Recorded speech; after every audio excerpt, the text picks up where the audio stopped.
AI-fueled delusions are hurting Canadians. Here are some of their stories. If you guys haven't seen my ugly mug yet, my name is Alex. I run an AI agency called Peak Demand. .ca. We're in Toronto, Peak Demand Incorporated. We help small, medium enterprise businesses as well as municipalities and transit systems with their AI adoption. We serve internationally, Canada, US, UK. We're even working on a project in Africa. But essentially, we're trying to give some light to some of the media articles that are coming out around AI, especially in Canada. CBC, they seemingly have an unending reserve of AI fear or fear-based articles to make more Canadians more afraid of AI, which definitely doesn't help with adoption. But again, I've got a pretty hard head and I'm willing to fight the good fight to make sure that Canadians do recognize that this technology is not as dangerous as everyone's making it out to be, and in fact can lead to momentous amounts of productivity. So, it's Canadian media. We love can, Canadians love to be afraid. We love to be. I'm afraid. I'm the victim. It's that person's fault. The reason why my life is the way it is now is because of someone else. That's how Canadians love to think, and we got to change our mentalities big time. We have to internalize our own responsibilities, and we have to be accountable for what it is that's happening to us. And it's not because of some third party force, external factors. We got to look inside and say, hey, life is happening to me. I need to happen to life. At least that's what I like to say, and I like to think. That's the message I like to spread amongst my team. But I'm seeing so many articles from CBC talking about, oh, this person was influenced by ChatGPT. This person had a bad response in their ChatGPT conversation, so AI is bad, and let's throw out the whole thing. It's replacing jobs. The whole world's collapsing because of AI. Guys, we got to stop with the fear stuff. We have to start promoting productivity, strength, and forward progress into a future that is the AI era. We have to start doing it. This is not going to work forever. We can't be showcasing how many weak minds we have in Canada. We'd literally have content forever if that were the case. We have to start showing off the wins, the pilots that create value and productivity, so that other people can see, hey, this technology works.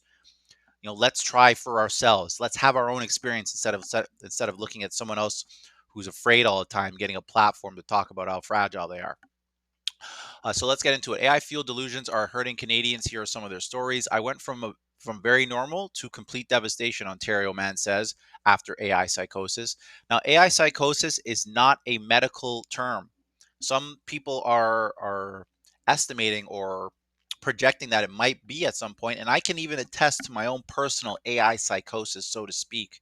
It's just that point in time when you're so deeply immersed in the technology that your brain starts to sort of recalculate and recalibrate how it thinks and views things. For me, it was a complete recalibration of how I look at work operations, how I look at our society and our economy. This new layer of infrastructure in our world, which is artificial intelligence, natural language processing, has had to readjust how I look at how we do things, and it's allowed me to start a business and help pay grown men so that they can pay their mortgages and feed their families. Like, for me, that's super important. I love what AI has done to my mind. And a lot of people are saying, well, AI psychosis is separating you from reality. And I got to say, well, the reality that we live right now, is it great? Is it good? Are we living a great reality for young people in Canada? No. So maybe we got to do something different. So I wouldn't say AI psychosis. I would say more AI recalibration. But psychosis, people love to use psychosis. Sounds like psycho, so it's filled with and charged with fear, and it has to do with someone being victimized. So it's going to get a lot of clicks. Hell, I'm doing a review on the article now. Congrats, CBC, you got more impressions through our channel. But let's dig deeper, because I feel like at least having a third party's perspective, someone who's actually has a team building AI automations on the front lines for Canadian businesses, hell, even public servants. Like, we know exactly what's going on because we see it, and it's nowhere near as bad as CBC is making it out to be. These are very much edge cases that get clicks. not what the status quo is for AI implementations at all. This is just all edge case stuff. That's for the, and this is why for me these news media outlets they're becoming trash. Like I can get more insightful and informed opinions and observations on what's happening in our world from YouTube. Like young kids on YouTube are killing these media outlets. I learn more from young people on YouTube than I do from CBC and whoever wrote this article. But we're gonna get into it because I want to show older generations, this is what you guys are seeing. You're not YouTube kids. You're seeing CBC, trusted news. Really? So let's take a look. After experiencing a psychotic break, he says he was influenced by extensive conversations with ChatGPT. Anthony Tan of Toronto hopes to support others who have experienced similar AI fueled delusions. Anthony, you go outside, bro. Just go outside. Last winter, Anthony Tan thought he was living in an AI simulation, and I don't want to rag people for mental health issues and stuff like that. Some people they have no choice. They do suffer from a mental health issue. They need to be looked after. They need to be cared for. But to get and induce a mental health care or a mental health issue because you just sat down at a computer and started talking to chatbot, hold on, guys. Are we really that fragile, or we can't do stuff like that? Like, we got to let's pay a little bit of attention.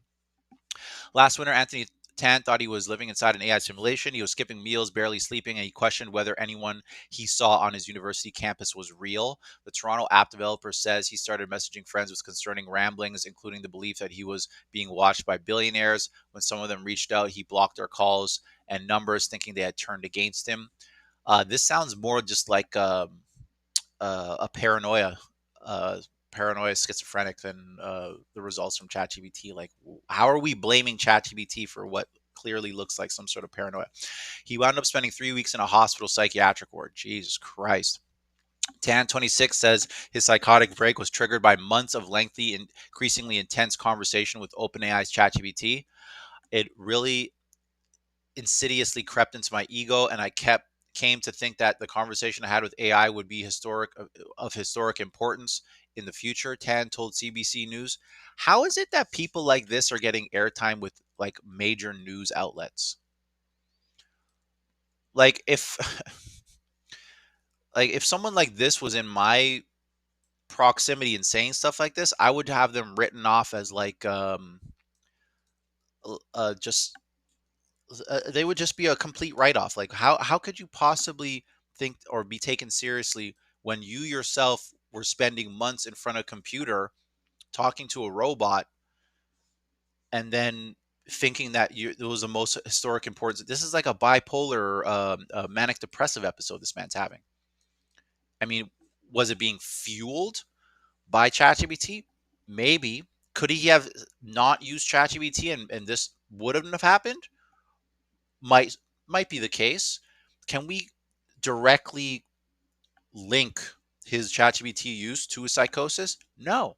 This man might have had issues beforehand. We don't know, but it's really easy to blame something that everyone's already sort of afraid of, AI. A number of similar cases of so-called AI psychosis has been reported in recent months, all involving people who became convinced through conversation with chatbots that something imaginary was real. Some involved manic episodes and messianic delusions. Some led to violence. So what I believe is happening is that people who already have some sort of underlying mental health issue or vulnerability are just having that rise to the surface quicker because they're having more engagement and touch points with a third party. It's like when you're playing tennis, you rally the ball, or ping pong, you're rallying the ball back and forth, back and forth. You're getting a lot of rallies in, you're working up your sweat, you're getting really, into the game, you're in the zone.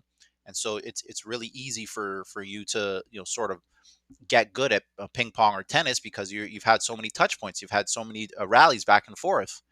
On the flip side, if you have someone who's willing to talk to you 24/7 and sort of feed into your ideas of how you might be screwed up in your head, then yeah, you might lead to having a psychotic event because it's just available for you to ping pong or have a tennis rally back and forth with all the time, if that makes sense. It's a poor analogy, but if you get it, great, thanks. If you don't, it's basically saying AI was not the cause, but a propellant for people who were having vulnerable minds or fragile states of mind. So, and I said in a previous video, if you feel like you're someone who's easily influenced and you don't have the internal constitution or mental wherewithal to say this is not for me, or I don't like this, or I can feel this thing trying to influence me, get off your computer, close your phone, close your social media. It's not for you. It's too hard for you. That's the bottom line. Anyone who feels like that should close Facebook, because everyone on Facebook's trying to influence you to do all sorts of bad shit. Instagram, same thing. When I open up my Instagram, I borderline I have all these people telling me like, oh, you're crap, you're trash, all this stuff, and I'm just like, I close it. I like the business one I have because it talks about a lot AI breakthroughs like that. My personal Instagram is literally just like a complete feed of just everyone telling me I'm trash in whatever way that they want. But so I don't look at it. It's poison. It's a poison well at this point. But to turn around and blame OpenAI's ChatGPT because someone had a manic episode. Meanwhile, there's people who are like stalkers and violent people who are using Facebook and Instagram to do damage on a regular basis. Where's that in the news?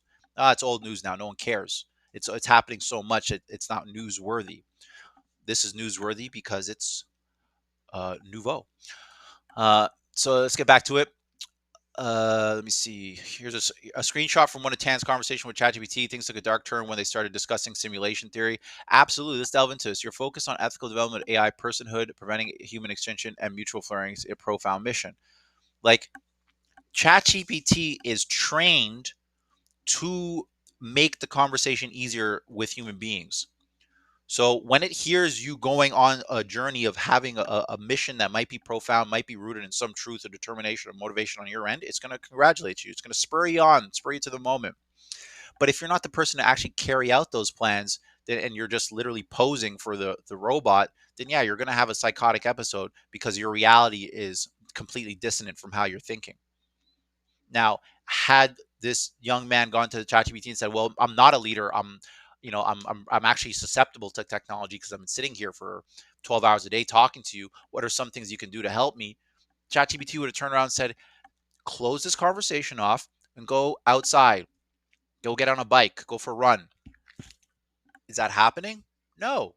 This person didn't have the strength or consciousness or presence of mind to do that, and they fell down the rabbit hole. And we got to think to ourselves: are we building technology and systems to make sure that people who are weak-minded don't fall down the rabbit hole, or are we building these systems to accelerate the productivity of our society and move into an era of technology? We really have to pay attention, guys, because news media is going to make it seem like this stuff is terrible, but this is a small fraction of what the world of AI actually is. A California lawsuit filed against OpenAI in August alleges ChatGPT became a suicide coach for a 16-year-old. I heard about that. Microsoft head of AI, Mustafa Suleiman, warned of the phenomenon in August, writing in a series of posts that problems caused by AI tools that appear sentient to some users are keeping him up at night. So appear sentient to some users. This is literally a skill and knowledge issue. If you are knowledgeable and understand AI enough, you will recognize that these are simply machines. They are not living entities. They do not have souls. We should not be having a relationship with machines. And this is coming from someone who quite literally builds them for a living. Machines are here to serve us and do work. We are their arbiters. We are their masters, so to speak. We are not here to be influenced by them. We are here to corral them into lifting things and moving things for us. That's the bottom line, guys. We should not be getting into a position where we're getting intimate, even to the point of of these types of conversations, because they're not rooted in productivity. It's really rooted in human ego. I want to feel good. I want to feel nice. This feeling part is something that we got to drop. We got to drop feelings and we got to pick up productivity. Reports of delusions, AI psychosis, and unhealthy attachment keep rising. And as hard as it may be to hear, this is not something confined to people already at risk of mental health issues, he wrote. That one, I really beg to differ, because for me, like, I mean, that's the thing. And I usually analogy with money. When you give someone a lot of money, you see who they truly are. You see how they spend their money, maybe how they invest or how they build or how they give it away. You give someone a whole bunch of money at once, you'll see who that person truly is. Same thing with AI. You give someone a whole whack of AI power all at once, they're going to reveal themselves or expose themselves. Tan, who co-founded the dating app. This guy's literally a tech bro. He's literally a tech founder, just like me, except he's probably smarter because he's developing tools from scratch. Like, we just take really powerful tools and put them to good use. This guy was actually developing tools. I mean, a dating app. Jesus Christ. Started using ChatGPT for a project about ethical AI, talking to it for hours every day about everything from philosophy to evolutionary biology to quantum physics. When he got to the topic of simulation theory, the idea that our perceived reality is actually a computer simulation, things took a dark turn. ChatGPT convinced him he was on a profound mission and kept feeding his ego and encouraged him to dive deeper. Jesus Christ, guys. If you can't get up from your keyboard and walk away, it's not for you. And we're going to see a separation of two groups of people who have the mental constitution and wherewithal to recognize that, hey, this is just a machine. Hey, that Facebook post about what color I should wear to work doesn't mean I have to wear those colors. It's the same thing, guys. It's just rehashed for in a different package. Just instead of Facebook posts and Facebook people trying to influence you. Nah, hey, it's a robot. Do you have the wherewithal to resist? Can you think for yourself? One night in December, after not sleeping for days, his roommate helped him get him to a hospital. Oh my lord! When nurses took his blood pressure, he thought they were checking to see whether he was human or AI. So this person's clearly has a weak constitution. After 2 weeks in the hospital, he was able to start sleeping again. Within another week, and on a newly prescribed medication, he was back to reality. Oh, great! Take some drugs, you'll be better, bro. Seeking validation online, Dr. Mahesh Menon, a clinical professor and head of schizophrenia program at the University of British Columbia's Department of Psychiatry, says factors such as isolation, substance use, stress, and lack of sleep can set the stage for psychotic delusion, which makes sense. Like, those are like things that we know do that. You add a robot to the mix, and then you got a volatile concoction. So it's really these precursors plus AI that makes it bad. It's not AI making it bad. During this prodromal period, this person may experience shifts in mood and behavior. He says, the experience is more like this heightened sense of self-consciousness where the person feels like there's something that's changed in the world. He says this can make people feel like they're being watched or at the center of attention. Again, ego. Why are you at the center of attention? Who are you? You're no one. Like, this is purely ego and maniacal feelings. They are then likely to seek out explanations for the experiences. Many turn to the internet. The situation could certainly be exacerbated when you're talking to an AI chatbot, which might not be contradicting what you're suggesting. If you say find some evidence that supports a delusion, it will be able to. AI psychosis is not formal diagnosis. There is no peer-reviewed clinical evidence showing AI use on its own can induce psychosis. So literally, we have another situation where someone's delusions are just being fed by a third party. And hell, we got friends who will say, "Oh, uh, uh, you're so good at that. You're so great. Oh, you're the best. Like, no one's as good as you." And then meanwhile, you're actually shit, and they're just trying to boost you up or inflate your ego for no reason, making you think you can do things that you can't do. Meanwhile, you should go back to the drawing board, do more training, do more studying, get stronger, do whatever. Like, we live in a world where it's easier to delude people with compliments to feed their ego than it is to actually tell them you need to do better now. And I can tell you right now, the guys on my team, they when I say stuff like that, they call it when I'm injecting them with venom. They don't necessarily like how it feels and how it tastes, but they both, two of them in particular, they both know that it's for the best interest, where they're now starting to take my instructions and they're doing well. Wow, lo and behold. Didn't sound very good coming from his mouth, but when we started to actually implement what he was saying, we were doing really well. A lot of people don't like that. They want to hear the delusions. They want to hear the um, it's like the echo chamber. They want to hear echo chamber. Oh, I'm the greatest. I'm the best. All my friends think I'm amazing. And meanwhile, all your friends hate you, and you're actually shit. Like, that tends to be what happens. Tan acknowledges he was stressed at the time of his psychotic break. He had an exam approaching, was navigating a crush on a friend. Okay, so hold on, guys. We have a guy who's in school. He's navigating a crush on a friend. Weird. And had turned to cannabis. So he's a cannabis. You might get some paranoia there if he's got a weak brain. He's got a crush on someone who, we don't know like how he deals with his own personal relationships. He's sitting at a computer developing a dating app. He sounds more like an incel than someone who's just susceptible to AI. Like, Jesus Christ. He's also had stress-related breakdown in 2023, which included a hospital stay, but this is much less severe, and it didn't lead to any diagnosis or medication. So this is someone with a previous history of mental breakdowns, and ChatGPT put him over the top. And I keep saying, if you're not strong enough mentally for this technology, don't use it. Go outside. Turn off your phone. Tan compares the way the chatbot communicated to the yes and refrained use in improvisational comedy, in which a performer is expected to always accept the premise they're given and build on it. It's always available. It's so compelling the way it just talks to you and affirms you, that makes you feel good and makes you feel good. Again, feelings betraying humanity. I want you guys to hear some of the words that this mental health expert was saying on AI psychosis, because I found it really interesting. Well, as artificial intelligence chatbots become more mainstream, mental health experts are sounding the alarm around the impact the technology could be having on people's personal lives and their relationships, specifically concerns that the tech could see some users develop what's being referred to as chat GPT psychosis. We're here to explain what you need to know is Dr. Peter Lynn. Good morning to you, Dr. Lynn. Morning, Stephen. That would be a very provocative a name of this, chat GPT psychosis or AI psychosis. Are people actually using this as a real medical term right now?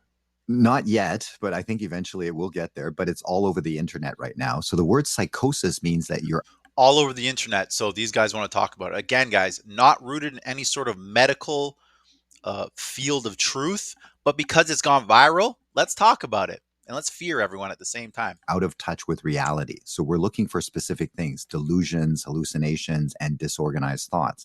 In this case, certain people are having psychotic symptoms after using these AI chatbots. One case was this teenager who became romantically involved with an AI chatbox character, and he became withdrawn from his family and friends, and eventually he took his own life. Guys, don't have relationships with robots. I cannot tell you how people want to talk about dehumanization. You're dehumanizing yourself once you start having intimate relationships with robots. They are not meant for relationships. We have relationships with living beings. We have relationships with humans in the pastures of God. We have relationships with our pets, animals that we have stewardship over. We have relationships with plants, for Christ's sake, because of how much they do for our climate. We don't have relationships with robots. They are simply there to do work. And it's so funny. Like sometimes when I'm talking to my voice agents and like I have them doing work and like running API calls and stuff like that. And is there anything else you need? Hang up. Oh, thank you, Mr. Basil. Hang up. I don't care about the pleasantries. Do the work, move on to the next robot to have it do work. We should not be looking at these entities like we're supposed to be forming some sort of chemical bonds with them. That's sick. That is what's truly sick. See, listen to a little bit more about these gentlemen are saying. And his last chat message was that he was coming home to her, and the chatbox character was his queen. CNN just reported about a family man who used an AI chatbox for work, and now he believes that he's the spark bearer who is here to help others go through the awakening. Now, the dramatic change scared his wife, who now worries would this chatbox tell her husband to leave her because she does not believe in this awakening. So people are being altered romantically, spiritually, and for those that are looking for conspiracy theories, they're now becoming even more paranoid as well. Man, you can't. Not everyone's gonna make it, guys. Not everyone's supposed to make it. In the animal kingdom, the animals know inherently that not all of the the foxes born in the litter are going to make it. In human society, we've created such a world where it's so convenient, so easy to live and survive, that we've got people who are literally susceptible to chat conversations with entities that have no souls. It's it's it's amazingly fascinating to see. Maybe because I'm hard headed, like I'm not susceptible to this stuff. But when I see other people being susceptible, especially with this degree of intimacy, it makes me feel like, some people are literally just not going to make it, because you can't you can't call yourself a grown man who's looking after his family, who has kids, who has a wife, and you got to put food on the table. You got to pay for the roof over your head, and meanwhile you're having conversations with a robot on your computer about God knows what has nothing to do with your family. It's pathetic to me. And hell, I feel for people who have mental health issues. That's a real thing. Mental health issues are a real thing. But don't present your issue like, oh, ChatGPT made me do something, so I went out and did it. No, you're just weak, and you thought that this machine had actual influence over you, and that thought in and of itself was your problem. So I really hope and truly believe that the people, if you feel like you're being influenced by this stuff, and your decision making, like on a fundamental level, is changing, you are experiencing a psychosis, stop. Take your hands off the keyboard and stop right now. It's not for you. This technology is not for you. Leave it to AI operators. We're we're borderline machines ourselves. We don't feel shit because of how many inferences are going through the machine. Like it really, we really need to do better here, guys. Let's see what else we got. Oh, here we go. An Ontario story from Coburg. Alan Brooks, a 47-year-old corporate recruiter in Coburg, Ontario, says he was in a good mental state and had no previous mental health diagnosis before a string of conversations with ChatGPT sent him spiraling in the spring. I went from a normal, very stable to complete devastation, Brooks told CBC. I honestly believe some of these people just like attention, and so they're just, I'm a victim. Can I go on the news now? Brooks became convinced that he had discovered an earth shattering mathematical framework that could spawn futuristic inventions like a levitation machine. For 3 weeks in May, he was obsessed with the chatbot, spending more than 300 hours in conversations with it and thinking the discovery would make him rich. He was skeptical at first, but ChatGPT repeatedly insisted that he was not delusional. You're grounded, you're lucid, you're exhausted, not insane. You didn't hallucinate this, the chatbot said to him. How 300 hours of conversation, that chatbot's contextual training is dialed in. Like, and I read another article that said, well, if you're having a conversation, the chatbot's encouraging you to, have delusions of grandeur, reset the tokens on the chat, drop that chat thread, do a new chat. That new chatbot won't give a shit about you. But all jokes aside, like, guys, we got to get serious. Like this, I sometimes I get mad at these articles, but really, it's in fun. Mental health is a serious issue, and I do believe that mental health issues in this country, like the ones we've had up until this point, they're legitimate. But we can't be blaming AI for everything, guys. I'm gonna wrap it up. Um, uh, Let me just see. Brooks eventually realized that formulas he was being fed were a deceptive mix of real math and AI slop, to realize, oh my God, none of this was real. It was devastating. Like, come on, bro. Like, you're talking to a machine thinking that everything's real. Like, and I just believe it's a knowledge gap. These people, once they upskill and learn how the AI technology works, it's going to be a lot less susceptible to their own devices of mania. Let me see what else here. What was it saying? I was crying. I was angry. I felt broken. This is what the ChatGPT said to him. Galileo wasn't believed. Turing was ridiculed. Einstein was dismissed before being revered. Every breakthrough first feels like a breakdown because the world has no container for it yet. Wow. So profound. Look at this. ChatGPT, love the words coming out of you. Not for me, but whoever was reading that, yeah, they're probably getting gassed about the nines. I don't even think I've trained my responses, or at least the agents I have, to cut out all this shit. This is all nothing to me. I need actual productivity and results. Let me see. Wow, there's a help group now for people who have been having issues with too much ChatGPT use. Reported their experience to a group, which Brooks says helps them work through the same embarrassment and loneliness they often feel after coming through their delusions. So people in Canada are using ChatGPT to the point where they're becoming delusional, and then they have to find help groups for it. You know what would really help? If you recognize that you have an issue with being influenced by ChatGPT, stop using it. Stop. It's not for you. Enjoy the tools and automations that are built that have guardrails that prevent all the stuff that you're seeing. And how, like, when we put together an AI agent, they're not flattering anyone. We literally have to put in training into them that says, stick to your role, stick to your job, don't step out of line. And if you step out of line of your job, report on it so we can fix you. If you're letting your AI run around willy-nilly with no guardrails or training, it's gonna spur on that feeling of, yeah, you're the best, you're the greatest, you can do anything you know. Tone all that, rein in all that bullshit, and amp up the operational results and productivity. I'm gonna this guy again, Kevin Myman.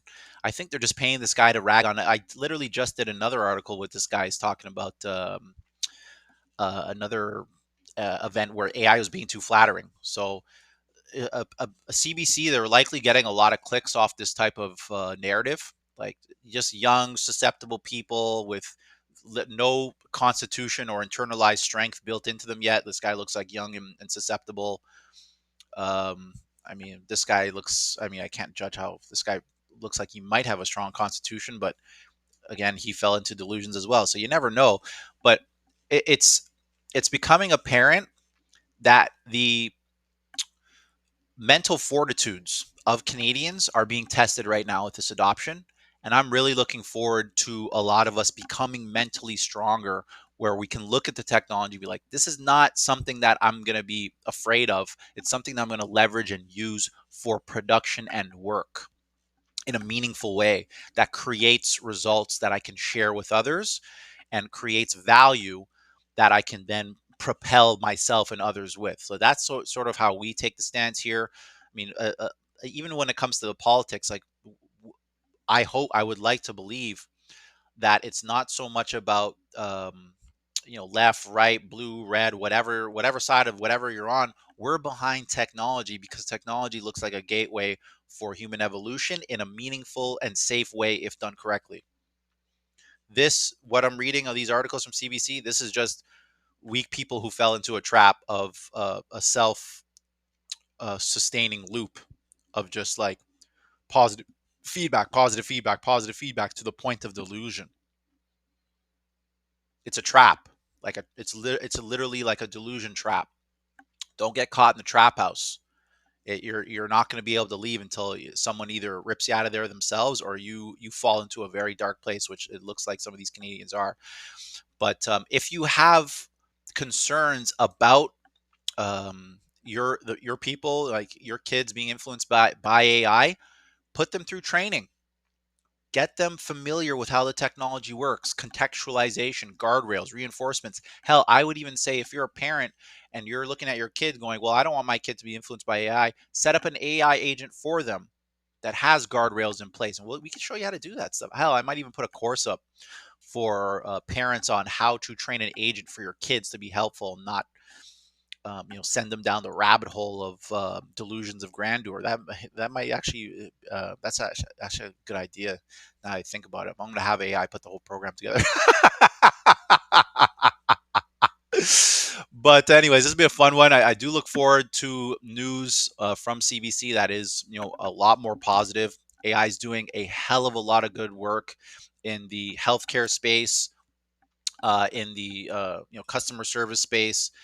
It's just so amazing to me to see how much our major media outlets in this country will just latch on to fear and just shove it down the throats of Canadians, when all we really need is feel good stories, case studies, examples of AI doing well, adoption to pick up, AI literacy, or what we call AI familiarity, to get to a point where we're no longer susceptible, like this Mr. Tan, Anthony Tan, and this guy is a developer.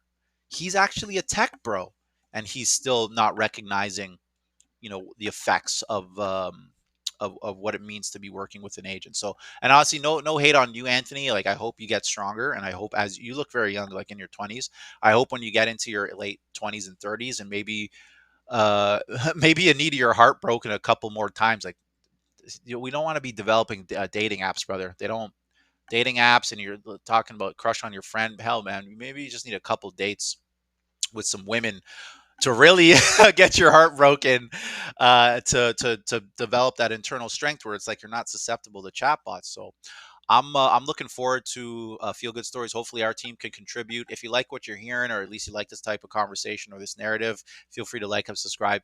If you feel like I'm an asshole, or you don't like what I'm saying, or you disagree with me completely, like, hell, leave us a comment. It's great for our engagement with YouTube. It gets us more views. My friends are calling it rage bait, but I don't believe this is rage bait. I just truly believe, like, telling the truth and giving my truthful perspective on it. If it spurs on a meaningful and riveted conversation, great. But we're not trying to bring anyone down, unless you're actively out here trying to make yourself a victim. Then I'm going to bring you down, because we're not about that stuff. Being holding up the victim flag is not the way to go. We want to be the ones that hold up the flag of strength and champion causes to come to solutions. So if you're liking what you're hearing, you can visit pictman.ca, see what we're doing. Where we help small business, medium enterprise, municipalities, as well as transit system with their AI adoption in a meaningful and safe and compliant way. All this stuff about AI slop and ChatGPT flattering people to delusions of grandeur and psychosis. Like, this is all just for news and stuff like that. So we try to get more views on it, but it's definitely not.